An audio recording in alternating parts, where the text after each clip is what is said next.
Hello everyone, this is Murtaza गाइद और आज हम बात करेंगे synchronized withholding administration and payment system rules, in short स्वाप रूल्स के हवाले से।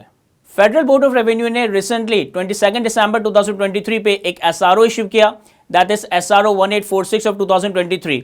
और इस एसआरओ के थ्रू इनकम टैक्स रूल्स 2002 के चैप्टर 9 में एक पार्ट 4 ऐड किया गया स्वाप रूल्स के नाम से।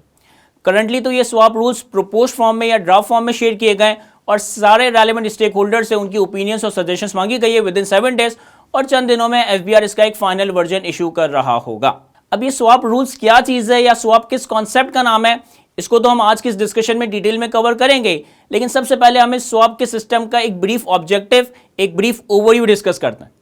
देखिए, करंटली हमारे पास इनकम टैक्स ऑर्डिनेंस में मल्टीपल सेक्शंस हैं जो कि विदहोल्डिंग के प्रोविजंस को गवर्न करते हैं। इनकम टैक्स ऑर्डिनेंस के मल्टीपल सेक्शंस डिफरेंट तरह की ट्रांजैक्शंस के केस में डिफरेंट विदहोल्डिंग एजेंट्स के ऊपर ये रिस्पॉन्सिबिलिटी आयद करते हैं कि जब वो ट्रांजैक्शन की पेमेंट करे तो ट्रांजैक्शन की पेमेंट से टैक्स का अमाउंट कलेक्ट या डिडक्ट करके टैक्स अथॉरिटीज को फेडरल बोर्ड ऑफ रेवेन्यू को जमा करवा रहे होंगे। फॉर एग्जाम्पल, हमारे पास इनकम टैक्स ऑर्डिनेंस में सेक्शन 149 है जो कि सैलरी की पेमेंट पे विदहोल्डिंग के प्रोविजंस को गवर्न करता है। हमारे पास इनकम टैक्स ऑर्डिनेंस में सेक्शन 155 है जो कि रेंट की पेमेंट के ऊपर विदहोल्डिंग के प्रोविजंस को गवर्न करता है। हमारे पास इनकम टैक्स ऑर्डिनेंस में सेक्शन 233 है जो कि ब्रोकरेज एंड कमीशन की पेमेंट के अगेंस्ट विदहोल्डिंग के प्रोविजंस को कवर करता है। इस तरह से हमारे पास मल्टीपल सेक्शंस हैं जिसके तहत डिफरेंट ट्रांजेक्शंस में डिफरेंट विदहोल्डिंग एजेंट्स के ऊपर ये रिस्पॉन्सिबिलिटी आयद की गई है कि वो अपनी ट्रांजेक्शन की पेमेंट से टैक्स का अमाउंट कलेक्ट या डिडक्ट करके फेडरल बोर्ड ऑफ रेवेन्यू को जमा करवा रहे होंगे। अब करंटली विदहोल्डिंग का जो ये सारा प्रोसीजर है ये मैनुअली परफॉर्म किया जाता है, यानी कि डिफरेंट ट्रांजैक्शंस की पेमेंट के वक्त विदहोल्डिंग एजेंट पेमेंट से टैक्स का अमाउंट कलेक्ट या डिडक्ट करता है और फेडरल बोर्ड ऑफ रेवेन्यू को पे कर रहा होता है। फिर हर क्वार्टर एंड होने के बाद पूरे क्वार्टर की जितनी ट्रांजैक्शंस जिनके ऊपर विदहोल्डिंग की गई है उन सारी ट्रांजैक्शंस को विदहोल्डिंग स्टेटमेंट के थ्रू एफबीआर को रिपोर्ट किया जा रहा होता है, और फिर FBR case to case basis पे कुछ विदहोल्डिंग एजेंट्स को मॉनिटरिंग के लिए, कुछ विदहोल्डिंग एजेंट्स को ऑडिटिंग के लिए सेलेक्ट करता है और अकॉर्डिंगली उनकी विदहोल्डिंग की कंप्लायंसेस की मॉनिटरिंग परफॉर्म की जा रही होती है। तो ऑब्वियसली अगर ये सारी चीजें मैनुअली हो रही है तो इनको डिजिटलाइज करने की जरूरत है, और डिजिटलाइज करने से अल्टीमेटली ऑब्जेक्टिव क्या हासिल होगा sir? Obviously tax base increase हो रही होगी, टैक्स रेवेन्यूज में ग्रोथ दिखी जाएगी, बहुत सारे एडमिनिस्ट्रेटिव और पॉलिसी इंफोर्समेंट के जो मैटर्स हैं उनमें जो टाइम और कॉस्ट लग रहा होता है टैक्स अथॉरिटीज के पार्ट पे as well as tax payer के पार्ट पे, तो इस टाइम और कॉस्ट के अंदर सेविंग्स जनरेट हो रही होगी। इसी ऑब्जेक्टिव को मद्देनजर रखते हुए टैक्स अथॉरिटीज ने स्वाप और स्वाप रूल्स का एक कॉन्सेप्ट इंट्रोड्यूस किया। इन स्वाप रूल्स को इनकम टैक्स रूल्स में रूल नंबर 46 से लेकर 53 तक कवर किया गया है। बेसिकली इन स्वाप रूल्स में स्वाप रूल्स की एप्लीकेबिलिटी, कुछ की टर्म्स की डेफिनेशन, रजिस्ट्रेशन की रिक्वायरमेंट, स्वाप एजेंट्स के ऊपर जो रिक्वायरमेंट्स और ऑब्लिगेशंस हैं, स्वाप पेमेंट रिसीट का कॉन्सेप्ट, और फिर फाइनली एक्सटेंशन ऑफ टाइम और कुछ पीनल प्रोविजंस डिस्कस किए गए हैं। तो वन बाय वन हम इन रूल्स को कवर करेंगे और इन स्वाप रूल्स के हवाले से एक डिटेल अंडरस्टैंडिंग बिल्ड करेंगे। सबसे पहले तो इस स्वाप के सिस्टम को समझते हैं कि स्वाप का सिस्टम है क्या। स्वाप बेसिकली एक एफबीआर का वेब बेस्ड पोर्टल है, एक एफबीआर का कंप्यूटराइज सिस्टम है। जो भी स्वाप एजेंट एफबीआर नोटिफाई करवाएगा, बेसिकली एफबीआर की रिस्पॉन्सिबिलिटी है कि FBR by way of notification, by way of SRO कुछ स्वाप एजेंट्स नोटिफाई करवाएगा, और इन स्वाप एजेंट्स की रिस्पॉन्सिबिलिटी है कि उन्होंने इस swap system that is FBR web based portal या कंप्यूटराइज सिस्टम को इंस्टॉल करना है और एफबीआर के साथ इंटीग्रेट करना है। फिर जितनी भी ट्रांजैक्शन जो कि सब्जेक्ट टू विदहोल्डिंग होगी उन सारी ट्रांजैक्शंस की पेमेंट इस स्वाप सिस्टम के थ्रू एग्जीक्यूट की जा रही होगी। इससे होगा ये कि विदहोल्डिंग का जो ये सारा प्रोसीजर या मैकेनिज्म है ये ऑटोमेटिक हो रहा होगा, और हर चीज की ट्रांजैक्शन के हवाले से, हर चीज के हवाले से एफबीआर के पास real time data, real time information पहुंच रही होगी। अभी ट्रांजैक्शन काम इस तरह से करेगी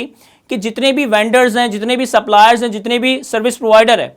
उन्होंने एक एफबीआर के वेब बेस्ड पोर्टल या कंप्यूटराइज सिस्टम के थ्रू अपनी गुड्स एंड सर्विसेज के अगेंस्ट एक डिजिटल इनवॉइस इशू करनी है, और जितने भी स्वाप एजेंट्स हैं जिनको एफबीआर नोटिफाई करवाएगा एज अ स्वाप एजेंट, ये स्वाप एजेंट इस डिजिटल इनवॉइस के अगेंस्ट ही इन ट्रांजैक्शंस की पेमेंट कर रहे होंगे। हर ट्रांजैक्शन को एक यूनिक नंबर दिया जा रहा होगा जिसे स्वाप आईडी का नाम दिया जाएगा, और फिर फाइनली जब ट्रांजैक्शन की पेमेंट हो जाने के बाद उसके ऊपर टैक्स विदहोल्ड हो जाएगा तो एक SPR that is swap payment receipt swap agent tax payer को इशू कर रहा होगा। ये एसपीआर बिल्कुल वैसा ही है जैसे currently CPR computerize payment receipt issue किया जाता है, यानी कि टैक्स पेयर के पर्सपेक्टिव से एसपीआर इज द एविडेंस कि उसकी ट्रांजैक्शन पे टैक्स कलेक्ट और डिडक्ट हुआ है, और वो इस एसपीआर की ही बेसिस पे अपनी टैक्स लायबिलिटी के अगेंस्ट रिडक्शन या अपनी टैक्स लायबिलिटी के अगेंस्ट टैक्स क्रेडिट क्लेम कर रहा होगा। वो सारे स्वैप एजेंट्स जिनको FBR by way of notification by way of SRO एक स्वैप एजेंट डिक्लेयर करेगा, उन सारे स्वैप एजेंट के ऊपर ये रिस्पॉन्सिबिलिटी होगी कि उन्होंने अपनी आईआरएस प्रोफाइल पे अपना स्टेटस अपडेट करना होगा एज अ स्वैप एजेंट, और जिस दिन एफबीआर नोटिफाई करवा देगा उस दिन की नोटिफिकेशन के बाद से जितनी भी ट्रांजेक्शन है वो सारी स्वैप सिस्टम के थ्रू ही प्रोसेस हो रही होगी। अब स्वैप सिस्टम के थ्रू जब ट्रांजेक्शन प्रोसेस होगी तो फिर चाहे कोई ऐसी पेमेंट की जाए जो कि subject to withholding under the provision of income tax ordinance,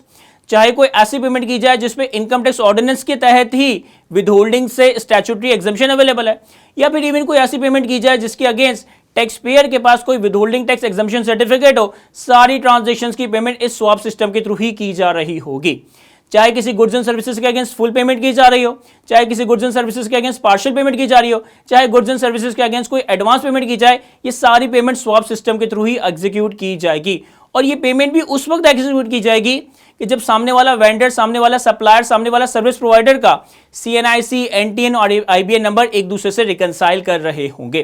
तो ये कुछ ऑब्लिगेशंस और रिक्वायरमेंट है रूल 49 के तहत जो कि एक स्वैप एजेंट के ऊपर अप्लाई हो रहे होंगे। फाइनली जब स्वैप एजेंट्स इन ऑब्लिगेशंस को फुलफिल करते हुए ट्रांजेक्शन की पेमेंट स्वैप सिस्टम के थ्रू कर रहे होंगे तो हर स्वैप की ट्रांजेक्शन के अगेंस्ट एक स्वैप आईडी, एक यूनिक नंबर जनरेट होगा और ट्रांजेक्शन की प्रोसेस होने के बाद स्वैप पेमेंट रिसिप्ट जनरेट होगी। ये swap payment receipt basically tax payer के पर्सपेक्टिव से एक एविडेंस है, एक प्रूफ है कि ट्रांजेक्शन के ऊपर इसका टैक्स डिडक्ट या टैक्स कलेक्ट हुआ है और इस टैक्स का वो अपनी टैक्स लायबिलिटी के अगेंस्ट रिडक्शन या टैक्स क्रेडिट क्लेम कर रहा होगा। इसके अलावा इनकम टैक्स रूल के रूल 50 में स्वैप पेमेंट रिसिप्ट्स के मैंडेटरी पर्टिकुलर्स बयान किए गए कि स्वैप पेमेंट रिसिप्ट्स के ऊपर कौन कौन से मैंडेटरी पर्टिकुलर्स मेंशन हो रहे होंगे। इसमें स्वैप आईडी मेंशन होगा, स्वैप नंबर मेंशन हो रहा होगा, जो भी स्वैप एजेंट और जो भी सामने वाला सप्लायर या सर्विस प्रोवाइडर है इनके पर्टिकुलर्स मेंशन हो रहे होंगे। जिस भी चीज की पेमेंट होगी यानी कि गुड्स एंड सर्विसेज, उनकी डिस्क्रिप्शन, उनकी क्वांटिटी आ रही होगी। अगर एडवांस या पार्शियल पेमेंट्स की जा रही है तो पार्शियल पेमेंट्स की डिटेल आ रही होंगी। सर्विस प्रोवाइडर या सप्लायर की डिजिटल इनवॉइस का एक प्रॉपर नंबर आ रहा होगा। ट्रांजैक्शन की amount with and without withholding taxes का अमाउंट आ रहा होगा, किस सेक्शन के तहत टैक्स डिडक्ट किया जा रहा है और कितना अमाउंट टैक्स डिडक्ट किया जा रहा है, ये चीजें स्वैप पेमेंट रिसिप्ट के ऊपर मेंशन हो रही होंगी। जो भी applicable federal sales tax, federal excise duty या प्रोविंशियल सेल्स टैक्स है उनके पर्टिकुलर्स आ रहे होंगे और इसके अलावा जो भी डिटेल्स एफबीआर नेसेसरी समझता है वो सारी डिटेल्स इस एसपीआर के ऊपर मेंशन हो रही होगी। Basically FBR by way of SRO by way of notification एक डेट नोटिफाई करवा देगा और इस नोटिफाइड डेट के बाद जितने भी स्वैप एजेंट्स हैं उनको इन रूल्स की कंप्लायंस करनी है, खुद को एफबीआर के सिस्टम के साथ एज अ स्वैप एजेंट रजिस्टर करवाना है। ऑब्वियसली अगर कोई स्वैप एजेंट चाहे रजिस्ट्रेशन के लिए एक्सटेंशन ऑफ टाइम सीक कर सकता है, लेकिन एक्सटेंशन ऑफ टाइम के अगेंस्ट कोई प्रॉपर रीजन होना चाहिए कि किस रीजन की वजह से रजिस्ट्रेशन में डिले आ रहा है। एफबीआर के कमिश्नर को इस बात की इजाजत दी गई है कि वो मैक्सिमम एक वक्त में 30 डेज और इन टोटालिटी मैक्सिमम 90 डेज की ही एक्सटेंशन ग्रांट कर सकता है, लेकिन again against a proper reason for the delay कि डिले किस वजह से अराइज हो रहा है। और इन केस कि अगर कोई स्वैप एजेंट विद इन टाइम खुद को एज अ स्वैप एजेंट रजिस्टर नहीं करवाता तो फिर इनकम टैक्स ऑर्डिनेंस के कुछ पीनल प्रोविजन इस स्वैप एजेंट पे अप्लाई होंगे। लाइक पहले हफ्ते के डिफॉल्ट के अगेंस्ट 50,000 की पेनल्टी अप्लाई होगी, अगले हफ्ते के सेकंड डिफॉल्ट के अगेंस्ट ₹1,00,000 की पेनल्टी अप्लाई होगी और सेकंड हफ्ते की डिफॉल्ट के बाद जितने सब्सिक्वेंट डिफॉल्ट किए जाएंगे हर वीक के डिफॉल्ट के अगेंस्ट ₹50,000 की पेनल्टी इंपोज की जा रही होगी। तो ये स्वैप रूल्स के हवाले से एक ब्रीफ ओवरव्यू था। ब्रीफ में हमने इसकी डिटेल और मोडालिटीज वगैरह को कवर किया। आई होप ये सारी बातें मैं आपको अच्छे से एक्सप्लेन कर सका हूं। आज की इस गुफ्तगू को यहीं तक रखते हैं। Thank you.